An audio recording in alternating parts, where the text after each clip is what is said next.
কিভাবে অন্ন চড়বে মা? আমার মা বলছে, আমার গোপাল না গেলে যদি তোদের বাড়িতে অন্ন না চড়ে, তাহলে অবশ্যই আমার গোপালকে আমি পাঠাবো। কিন্তু বাবারে, আমি আমার গোপালকে পাঠাবো, কিন্তু আমার একটা শর্ত রয়েছে। তখন বলছে, কি শর্ত?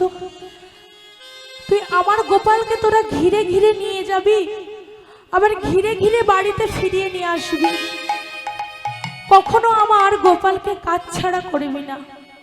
আর কেমন করে যাবি জানিস তো? ওমা, কেমন করে যাব?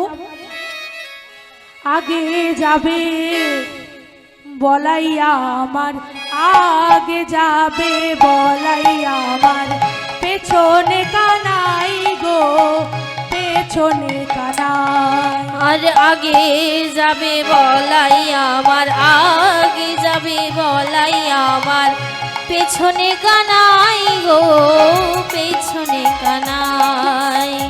তারো পাছো পাছো যত, তারো পাছো পাছো যত, সখাগণ যায় গো, সখাগণ যায়। আবার তারো পাছো পাছো যত, তারো পাছো পাছো যত, সখাগণ যায় গো, সখাগণ যায়। বেশ, তুমি যখন বলছো, এই শ্রীরাম সখা তোমায় কথা দিচ্ছে মা, তোমার গোপালকে চোখে চোখে করে নিয়ে যাবে, আবার চোখে চোখে করে নিয়ে আসবে, তোমার গোপালের কোনো কষ্ট হবে না। দাও মা দাও, তুমি তোমার গোপালকে সুন্দর করে সাজিয়ে দাও। এই বলে আমার যশোমতী মা সাজাচ্ছে। কেমন করে? মাথে বাঁধে চূড়ায়ও তার, মাথে বাঁধে চূড়ায়ও তার, কমর পিত্ত ধল গো, কমর পিত্ত ধল। আর মাথে বাঁধে চূড়ায়ও তার, মাথে বাঁধে চূড়ায়ও তার, কমর পিত ধার গো, কমর পিত ধার। চরণে নূপুর বাঁধে, চরণে নূপুর বাঁধে, গলে বনমালা, গলে বনমালা। আবার চরণে নূপুর বাজে, চরণে নূপুর বাজে, গলে বনমালা, গলে বনমালা। আর চলে যাই, চলে যাই, চলে যাই, চলে আর যাই, চলে যাই, চলে যাই, চলে যাই, চলে যাই, সখাগণ সঙ্গে লয়ে চলে যাই, চলে যাই, সখাগণ সঙ্গে লয়ে চলে যাই, চলে আবার যাই। শ্যামলি ধাবলি লয়ে চলে যাই, চলে যাই। শ্যামলি ধবলি লয়ে, আরে হরি হরি হরি বলে শ্যামলি ধাবলি লয়ে, হরি হরি হরি হরি হরি বলে, হরি হরি হরি বল, শ্যামলি ধাবলি লয়ে চলে যাই, চলে যাই, চলে যাই, চলে যাই। এই বলে কি মা, আমার গোপালকে নিয়ে সবাই গোষ্ঠে চলে এসেছে। এবার মা কি করেছে? শ্যামলী ধবলীকে ছেড়ে দিয়েছে। কেন? তারা মনের সুখে উদর পূর্ণ করে সেবা করবে, আর আমার গোপাল কি করবে? সমস্ত সখাগণদের নয়ে খেলা করবে। এই বলে মা সমস্ত সখাগণকে নিয়ে খেলা শুরু হয়েছে। ওরে রাখাল রাজা বলে দে না, কোথায় বৃন্দাবন,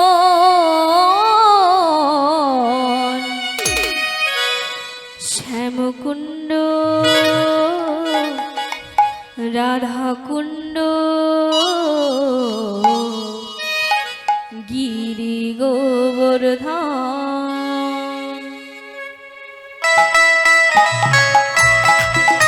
হরি বল, হরি বল, হরি বল।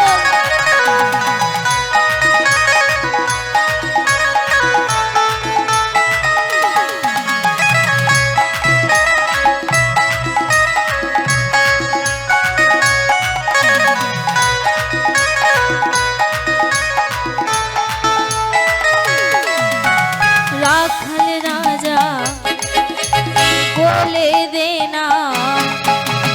রাখাল রাজা বলে দে না কোথায় বৃন্দাবন শ্যামকুণ্ড রাধাকুণ্ড গিরি গোবর্ধন আরে শ্যামকুণ্ড রাধাকুণ্ড গিরি গোবর্ধন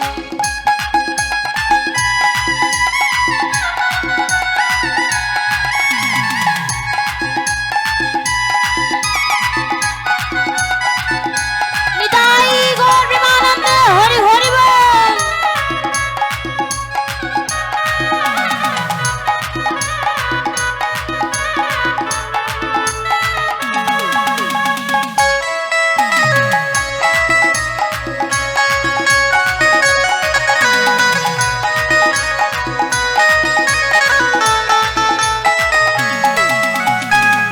ভগবতী শ্রী যমুনা উজান বয়ে যায় কেশি ঘটার বংশী বটে আছে শ্যামল রায়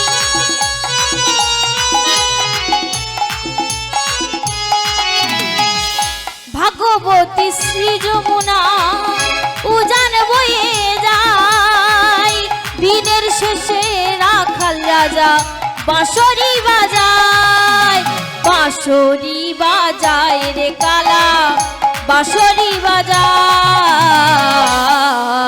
বাঁশরি বাজায় রে কালা বাঁশরি বাজায় বাঁশরি বাজায় রে কালা বাঁশরি বাজায় বাঁশরি বাজায় রে কালা বাঁশরি বাজায় ওরে রাখাল রাজা বলে দে না রাখাল রাজা বলে দে না কোথায় বৃন্দাবন শ্যামকুণ্ড রাধাকুণ্ড গিরি গোবর্ধন শ্যামকুণ্ড রাধাকুণ্ড গিরি গোবর্ধন আর শ্যামকুণ্ড রাধাকুণ্ড গিরি গোবর্ধন এই বলে মা কি করেছে সমস্ত সখাগণদের নয় গোষ্ঠে এসেছে। এবার গোষ্ঠে এসে মা সবাই তো খেলা করছে, আমার শ্রীরাম সুদামও খেলা করছে, কিন্তু মা সবাই এতটাই খেলায় মেতে উঠেছে যে কারো মনেই নেই যে আজ গোপাল খেলছে না, কারো মনে নেই। মানে সবাই এতটাই মত্ত হয়ে গেছে কিসের আনন্দে, যে গোপাল এসেছে এই আনন্দেই তারা মত্ত হয়েছে, যে গোপাল খেলছে না খেলছে না এইটা দেখছে। দিয়ে মা সবাই যখন খেলায় ব্যস্ত তখন কি করেছে, কানাই এক ধারে বসে কি যেন ভাবছে। এখন মা ভাবছে, কারো তো নজর পড়েনি, হঠাৎ আমার শ্রীরাম দেখতে পেয়েছে, আমরা তো সবাই আনন্দ করছি কিন্তু আমার গোপাল গেল কই। হরি বল হরি বল। যে আমার গোপাল তো আমরা রোজ রোজ খেলা করি, আমাদের সাথে খেলা করে, আমরা যেমন ভাবে আনন্দ করি আজ আমাদের সাথে গোপালও তেমন ভাবেই আনন্দ করে, কিন্তু আজ কি হলো, গোপাল কোথায় গেল। দিয়ে গোপালকে মা খুঁজছে, গোপালকে খুঁজতে খুঁজতে দেখছে গোপাল হচ্ছে যমুনার এক ধারে বসে আর বসে মা কেমন ভাবে মনমরা হয়ে রয়েছে। আমার শ্রীরাম বলছে, গোপাল ভাই গোপাল। আমার গোপাল বলছেন, কে রে শ্রীরাম এলি, বল ভাই বল আমায় কেন ডাকছিস। ওরে গোপাল, প্রতিদিন আমরা যেমন ভাবে আনন্দ করি তুই আমার সাথে তেমন ভাবেই আনন্দ করিস, যেমন ভাবে খেলা করি তেমন ভাবেই তুই খেলা করিস, কিন্তু আজ তোর কি হলো যে এমন করে মনমরা হয়ে এক ধারে বসে রয়েছিস। তখন গোপাল বলছে, ভাই রে তুই তাহলে লক্ষ্য করেছিস যে আমি মনমরা হয়ে বসে রয়েছি। জানিস তো ভাই, আজ অনেক দিনই একটা কথা ভাবছি, কিন্তু আজ যে আমার খুব মনে পড়েছে। মনে পড়ছে? কাকে মনে পড়ছে তোর? বল না আমাকে ভাই, বল তোর কাকে মনে পড়ছে? হরে হরে সিদাও, আমার না আজ বড়ই রাধা রানীকে মনে পড়েছে। কি বললি? তোর রাধা রানীকে মনে পড়ছে? তুই কোথায় রয়েছিস? বৃন্দাবনে। আর তোর রাধা রানী রয়েছে ওই যাবটে আয়ানের গৃহে। তাহলে তুই বল, এই বৃন্দাবন থেকে যাবট কত দূরের পথ? আর তুই এমন ভাবে বলছিস যেন তোর রাধা রানী ওই গাছের ফল, আম জাম কাঁঠাল, তুই যখন বলবি আমি তোকে তখনই পেড়ে এনে দেব। তাই কি বলছি জানিস তো ভাই? ও ভাই কানাই রে,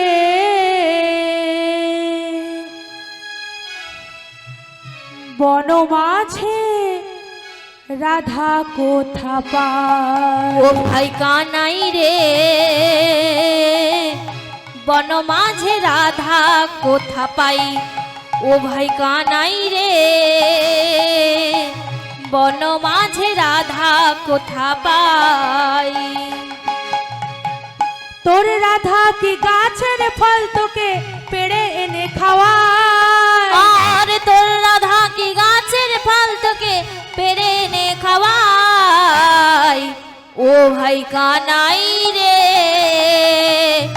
বন মাঝে রাধা কোথা পাই। ও ভাই কানাই রে, বন মাঝে রাধা কোথা পাই।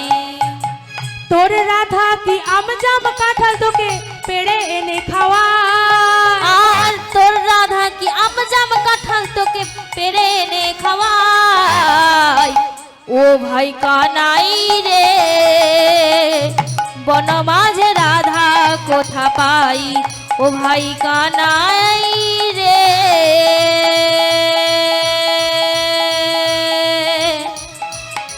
ওরে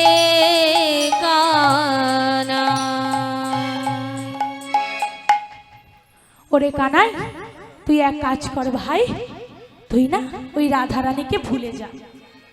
তখন আমার গোপাল বলছেন, কি বললি? তুই আমার রাধা রানীকে আমায় ভুলে যেতে বলছিস? তুই তো জানিসই না। তুই জানিস ওই রাধা রানী আর আমি যে এক প্রাণ, একটাই অংশ। তো আমি কিভাবে রাধা রানীকে ভুলে যাই? হোমা, আমরা যদি রাধা রানীকে না ডাকি না, তাহলে কিন্তু আমরা গোবিন্দ চরণ কখনো পাবো না। পাবো? পাবো কি বলুন? আমরা কিন্তু পাবো না। আমরা যদি রাধা রানীকে আমার ঠিক মতো ডাকতে পারি, তাহলেই কিন্তু আমরা গোবিন্দকে পাবো। তাই মাস্টার কি বলেছে? নিতাই ভজলে, ওমা নিতাইকে আশ্রয় করে প্রথমে গৌর পেতে হবে। কেউ বলছে নিতাই ভজলে গৌর পাবে, গৌরকে পেলে ব্রজে যাবে, আর ব্রজে গেলে মা রাধা কৃষ্ণ চরণ পাবে। নিতাই গৌর বিমানন্দে হরি হরি বল। ও তাহলে কি আগে আমাদেরকে নিতাই চাঁদকে ভজতে হবে, তারপরে মা গৌরকে পাবো। আর আমার গৌরীকে পেলে কোথায় চলে যাব মা? আমরা ওই ব্রজে চলে যাব। আর ব্রজে গেলে কি মা, আমরা রাধা কৃষ্ণের যুগল চরণ দর্শন করতে পারি। তো মা যখন আমার খানাই বলছে যে আমি আমার রাধা রানীকে কখনো ভুলতে পারবো না, তখন বলছে তুই যদি ভুলতে না পারিস তাহলে তুই এখন কি করবি? এই যমুনার তীরে বসে বসে তুই কি করবি? তখন আমার কানাই বলছে আমি কি করব সেটা আমি জানি না, কিন্তু আমার যে রাধারানীর সাথে আজ দেখা করতেই হবে। তখন বলছে ভাই রে, তুই তো আমার সখা, তুই আমার বন্ধু, তুই আমার সব, তুই আমার একটা কাজ করে দিবি। বলছে কি কাজ? বলছে এক কাজ কর না, তুই শ্যামলী ধবলী সমস্ত সখাগণদের নই তুই বাড়ি ফিরে যা। আরে আমি না এই যমুনার তীরে বসে বসে ভাবি আমি কেমন ভাবে রাধারানীর সাথে দেখা করতে পারবো। তখন আমার শ্রীরাম বলছে, ভাই তোকে আমি এখানে একা ফেলে চলে যাব, তুই এখানে একা থাকবি? না না ভাই না, হাজামরা আমি যাব না। ওরে কানাই, আমার কথা তুই চিন্তা করিস না, আমি কেমন ভাবে যাব, কোথায় যাব, কি করব। তুই একটাই কাজ কর, তুই সমস্ত সখাগণদের নয়ে শ্যামলী ধবলীকে নয়ে তুই বাড়ি ফিরে যা। আমার কানাই যখন বারবার বলছে শ্যামলী ধবলীকে নয়ে বাড়ি ফিরে যেতে, তো বেশ আমি তাই ফিরে যাচ্ছি কানাই, তুই তাহলে এখানে থাক। এই বলে কি করেছে মা, আমার শ্রীরাম তার সমস্ত সখাগণদের নয়ে বাড়ি ফিরে গেছে। আর আমার কানাই কি করেছে মা, যমুনার তীরে বসে বসে ভাবছে আজ আমি কি করব, আমার বড়ই রাধারানীর কথা মনে পড়ছে। তখন যেই না ভাবতে ভাবতে আমার কানাইয়ের একটা কথা মনে পড়ে গেছে। কি কথা? যে সে যে যমুনার তীরে বসে আছে, সেই যমুনাকে সে একদিন কথা দিয়েছিল যে হে যমুনে তুমি আমাকে ছেড়ে দাও, একদিন একটি তরী সৃজন করে শ্রীমতী রাধারানীকে বামে নয়ে তোমার বক্ষের ওপর একটি লীলা করব। কিন্তু আজ যদি আমার রাধারানীর সাথে দেখা করতে হয়, তো রাধারানীর সাথে দেখাও হবে, আবার আর যমুনার মনোবাসনাটাও পূর্ণ হবে। আমার বলুন তো, যোগমায়া আমার যমুনাকে কবে কথা দিয়েছিল জানেন? জানেন না? জন্মাষ্টমীর দিন। জন্মাষ্টমীর দিন আমার গোবিন্দ কোথায় জন্মগ্রহণ করেছিল? কংসের কারাগারে। আর কংস যাতে মেরে ফেলতে না পারে তাই জন্য কি করেছে মা, আমার বসুদেব কি করেছে, মাথায় করে নন্দালয়ে রেখে আসতে গিয়েছিল। আর এই নন্দালয়ে যেতে গেলে কি মা, যমুনা পারাতে হয়, যমুনা পারাপার করতে হয়। এখন খুব ঝড় বৃষ্টি হচ্ছে, আমার বসুদেব কি করেছে, মাথায় করে নিয়ে চলেছে। হঠাৎ কি মা, আমার যমুনা যখন দেখছে গোবিন্দ আমার কাছে এসেছে, তো গোবিন্দ কি ছাড়া যায়? কি করেছে মা, এমন একটা ঢেউ দিয়েছে, গোবিন্দকে নিয়ে চলে গেছে, ভাসিয়ে নিয়ে চলে গেছে। আর আমার বসুদেব কি করছে, খুব খোঁজাখুঁজি করছে। আর তখন আমার গোবিন্দ বলছে, যমুনে দাও, যমুনে দাও, আমাকে তুমি ছেড়ে দাও, আমার বাবা যে বড়ই খোঁজাখুঁজি করছে। তখন যমুনে বলছে, প্রভু গো, তোমাকে আজ আমি পেয়েছি, তোমার চরণ পেয়েছি, তোমাকে যদি আজ আমি ছেড়ে দেই আর কখনো পাবো না। রাধে রাধে। তাই আজ যখন তোমাকে পেয়েছি, আমি তোমাকে ধরে আমি ঠিকই রাখবো। তখন বলছে, হে যমুনে, তুমি তো দেখতেই পাচ্ছ আমার বাবা আমাকে কত খোঁজাখুঁজি করছে, আমি তাই তোমাকে কথা দিচ্ছি, একদিন শ্রীমতী রাধারানীকে নিয়ে তোমার বক্ষের উপরে লীলা করব, আর তোমাকে যুগল চরণ দর্শন করাবো। তোমার সেই কথাটাও পূর্ণ করতে হবে। কথা দিলেও কথা রাখতে হয়। কথা যদি কাউকে কোনো কথা দিয়ে থাকেন, যতই কষ্ট হোক, সেই কথাটা সব সময় রাখার চেষ্টা করবেন। কেউ যদি আপনার কথা দেওয়া কথাতে আপনি যদি কথার খেলাপ করেন, মনে যদি কষ্ট সে পায় মা, বড় অপরাধ সেটা আপনাদের। তাই আমার গোবিন্দ ভাবছে, আমার এই লীলা পূরণ করতে গেলে আমার একজনকেই লাগবে, সেটাকে আমার লীলার গুরু যোগমায়া পূর্ণবাসী। হরি বল, হরি বল। কারণ যোগমায়া পূর্ণবাসী ব্যতীত আমার গোবিন্দের কোনো লীলা হয় না। তো চলুন যোগমায়া পূর্ণমাসীকে স্মরণ করি।